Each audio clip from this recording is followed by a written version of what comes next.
Three brothers, Leo, Max, and Theo, argued over who was the strongest. Their father gave them each a stone and said, "Throw it as far as you can." Leo, the eldest, hurled his with all his might. Max followed, sending his even farther. Theo, the youngest, hesitated, then gently placed his stone on the ground. His brothers laughed. "You didn't even try." Theo smiled. "Watch." He planted a seed beneath his stone. Years later, while Leo and Max's stones lay forgotten, Theo's had grown into a mighty tree, providing shade and fruit for all. Strength, they realized, wasn't just about power, it was about what you choose to build.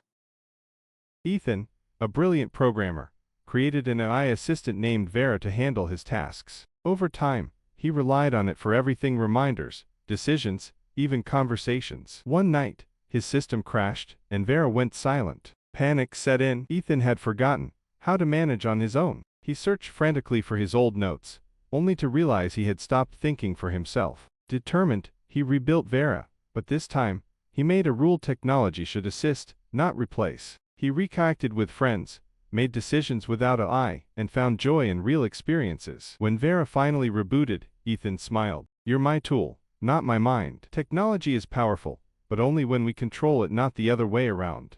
Two friends, Alex and Ryan, set out to hike a treacherous trail. Along the way, they reached an old rope bridge swaying over a deep canyon. Alex hesitated, fear gripping him. "Come on." Ryan called, already halfway across.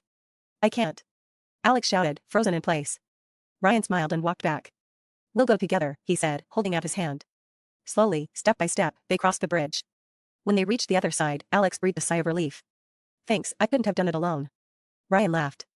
"That's what friends are for." Years later, when Ryan faced his own fears starting a new life in a strange city, it was Alex who encouraged him. Their friendship wasn't about who led or followed, it was about always being there when the other needed strength.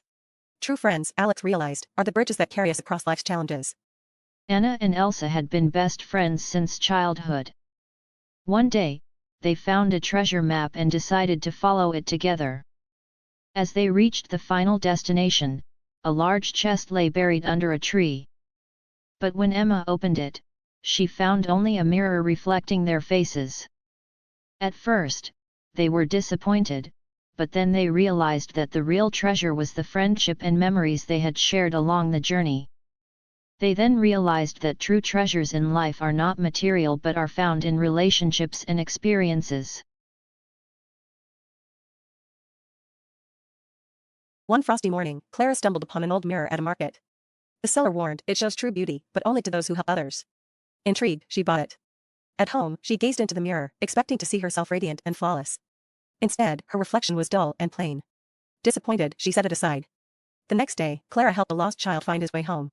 Later, when she glanced at the mirror, a soft glow appeared around her reflection. Curious, she began doing more: feeding stray animals, helping an elderly woman with her bags, and offering kind words to strangers. Each act of kindness made her reflection shine brighter.